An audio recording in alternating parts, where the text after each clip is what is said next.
Hello and congratulations on getting access to this video course on how to rank on Google image search.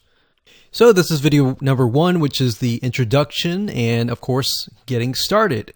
So before we get started, I want to kind of briefly go over a few things to make sure that we are on the same page. So first things first, I want to start with mindset. The goal here is not to game the system at all, because Google image search is very different than other searches like YouTube and the regular SERPs. And the reason why is because you're going to have an image that's going to show up on the Google image search. And with that in mind, people are going to click on the ones that best fits that keyword. So you want to make sure that you have a high quality image that attracts a certain type of person.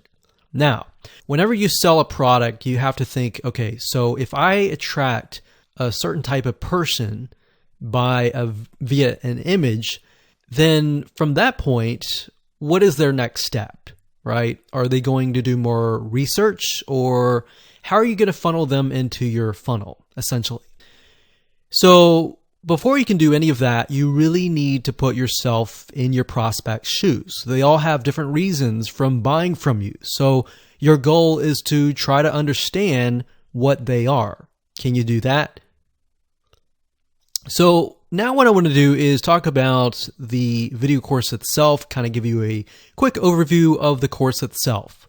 And of course, this is video number 1. Video number 2 is the 7 steps checklist. And the premise of videos 3, 4, 5, 6, 7, and 8, we're going to dive deeper into those 7.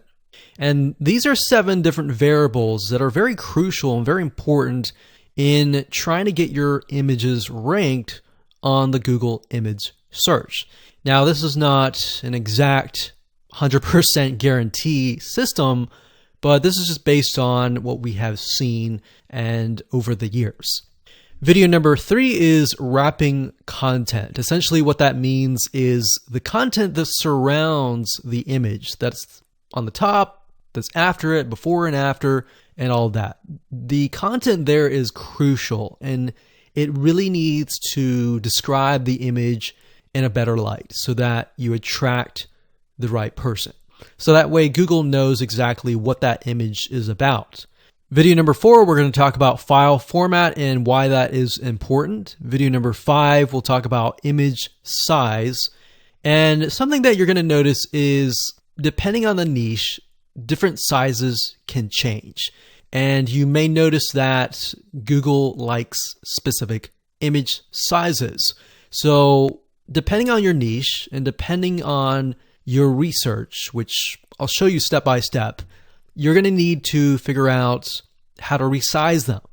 Video number 6, we're going to talk about file compression, or in other words, how to compress your files from, let's say, for example, 1 megabyte and decrease it by 50%, which is 500 kilobytes. So the goal here is to decrease or compress the size of the image without losing too much of the quality of the image, so that it can run faster when your visitors actually visit your site. Video number 7, we'll talk about file names, why that's important. Video number 8, we'll talk about alt tags, which appear in the source code of your website. And that also tells Google what your image is all about. So there's a lot of different variables here, and a lot of times most people just focus simply on video 8, which is the alt tag. And as you can see, it's much more than that. And of course, last but not least, once you have learned all of these steps, we can talk about how to automate the process, how to speed things up with pieces of software. Now, I don't want you to skip to video number 9 straight away, because if you don't understand videos 1 through 8, then you're going to miss the point. And if things change, then you won't be as successful. So make sure you go through this course on a step-by-step process. And of course, you're going to need to have access to your product or service. You're going to have to get an idea of who your customers are, what they want, how that specific image is going to attract them to make the next decision and take the next step. So really think along as we go through this course how your images will communicate to your customers, but how your customers will take the next step, and the next step after that, and the next step after that.